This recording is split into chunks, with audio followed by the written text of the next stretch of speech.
Selamat datang di M. Harvin Zuhdi Channel, channel YouTube yang menghadirkan dakwah kultural virtual dengan pemahaman moderasi agama, menghadirkan juga cerita-cerita tentang perjalanan kehidupan yang humanis dan sublimatif dengan 3 mutu: membaca langit, dibaca bumi, melangitkan zikir, membumikan fikir.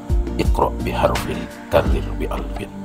Oke sahabat, jangan lupa subscribe, like, share, and comment.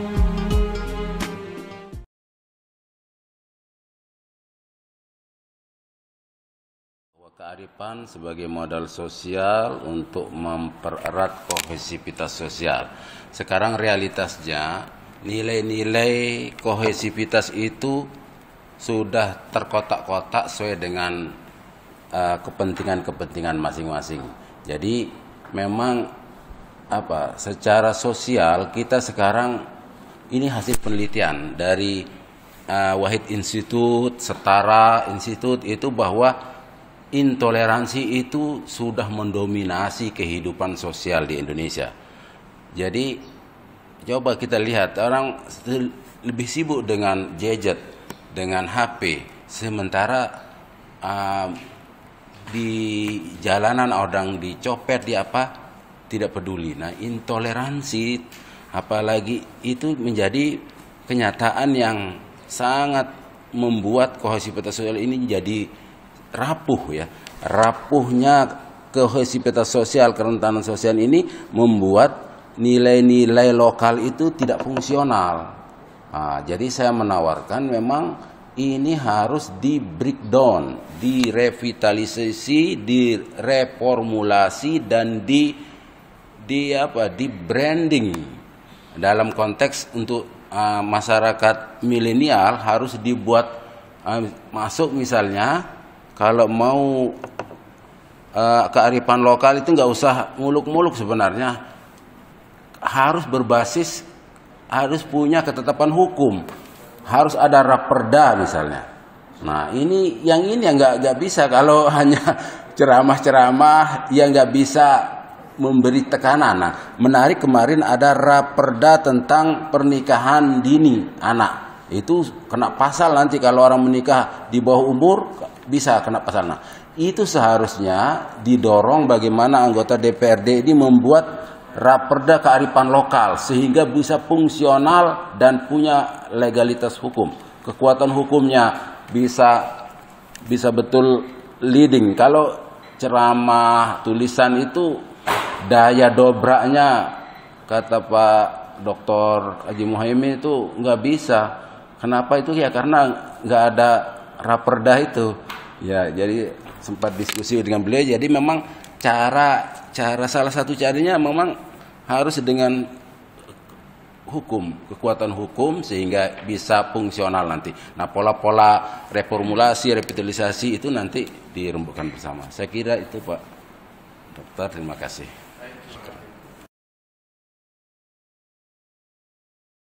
Menangkal radikalisme berbasis moderasi beragama itu kita pakai prinsip tawassut, tawazun, i'tidal, tasamuh, dan musawah atau musyawarah.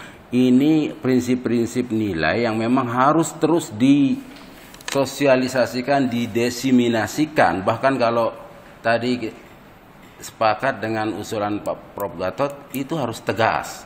Harus kalau bisa ya peraturan bentuknya yang tegas, yang kalau di luar itu dilarang. Nah, ini baru bisa leading ya.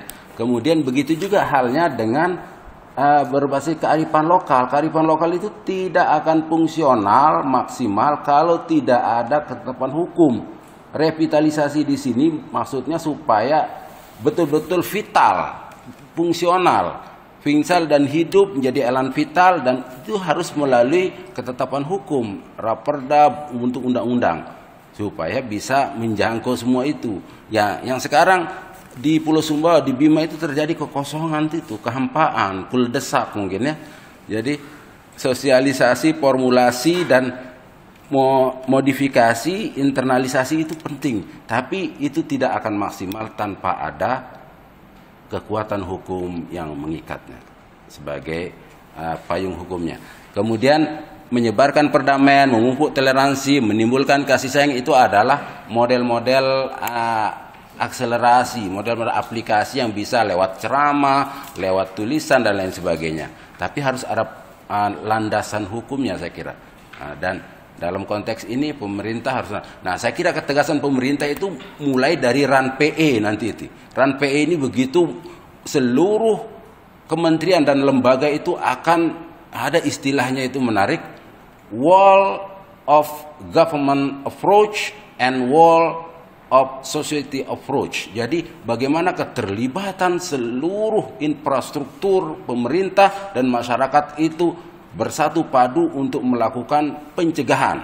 Nah, ini pendekatannya soft approach, pencegahan dan penanggulangan ekstremisme berbasis kekerasan yang mengarah pada terorisme. Jadi semua bergerak ini.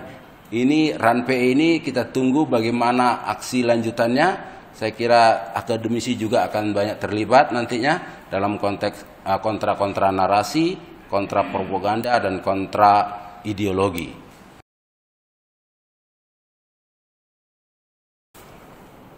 Bismillahirrahmanirrahim. Assalamualaikum warahmatullahi wabarakatuh.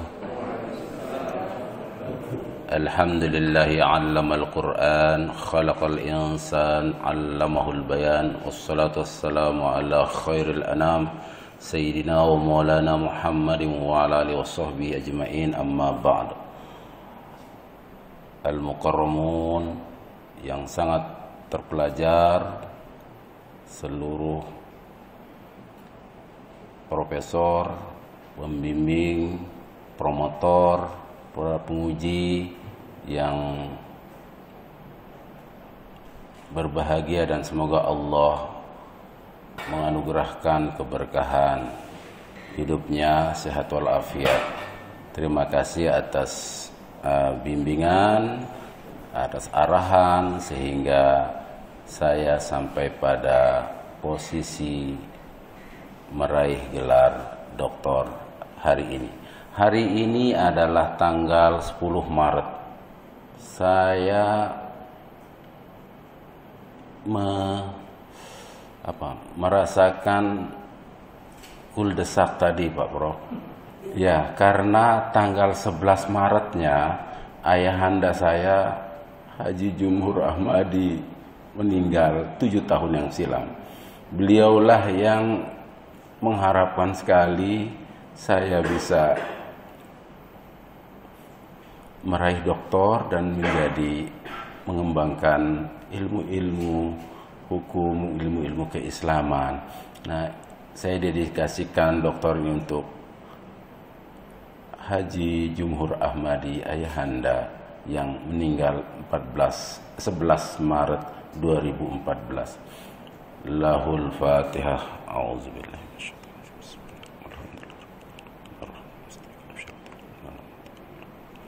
Syukron. Terima kasih. Kemudian alhamdulillah Uminda hadir di sini. Uminda Hajjah Darwila Nur Fatmah dan istri Indah Mira Humairah ini orang Bogor. Kebetulan Neng Bogor dari Bogor dan alhamdulillah kami dikaruniai 6 orang anak. Ya. Dan ada Kakanda dan Adinda ponakan, dan terima kasih juga kepada Ibu Dekan, Dekan Tarbiyah, Dekan Dakwah, rekan-rekan dosen Pak Doktor, Dekan Syariah, Masya Allah, Syekh, Afwan, Dekan Syariah dan rekan-rekan dosen UIN Mataram, alhamdulillah atas supportnya, dan ini membahagiakan sekali. Alhamdulillah, terima kasih juga pimpinan UNRAM, Mami Profesor Dr. Haji Lalu Husni yang luar biasa memberikan arahan juga untuk segera menyelesaikan. Itu juga dengan Profesor Dr. Haji Mutawali, beliau selalu mengingatkan. Begitu juga dengan Profesor Dr. Tuan Guru Mas Nun Tahir, ini luar biasa juga ya. Saya nggak ada yang bisa saya ucapkan kecuali syukron wa dumtum bil khair wal barakah. Mudah-mudahan Allah membalasnya, dan promotor yang luar biasa Ibunda Hajjah Nyai. Nyai yang saya belajar Profesor Dr. Hajjah Rodiah. Begitu juga Mami Tiang, Mami Dr. Haji Lalu Farman yang luar biasa di rumah diskusi tentang banyak hal berkaitan hukum pidana. Alhamdulillah. Nah, ini Tuan Guru yang sangat terpelajar, Tuan Guru Haji Galang Asmara luar biasa. Terima kasih juga ya TGW ya. Ya, terima kasih Mami Nda, juga Pak Dekan Haji Lelis Rudin, dan Ketua Komisi Penelitian, Sekretaris FKPT luar biasa ini Pak Sekretaris. Terima kasih. Dan yang sangat terpelajar Profesor Dr. Haji Gatot luar biasa. Ini perdana ya, konsep ujian yang luar biasa, menarik, dan mudah-mudahan ke depan Fakultas Hukum Undan sukses dan berjaya. Amin. Terima kasih kepada seluruhnya. Mudah-mudahan kita selalu sehat walafiat dan keberkahan hidup dan keselamatan dunia akhirat meliputi kita. Amin ya rabbal alamin. Saya kira itu sambutan yang bisa saya sampaikan. Wallahul muwaffiq ila aqwamit thoriq. Assalamualaikum warahmatullahi wabarakatuh.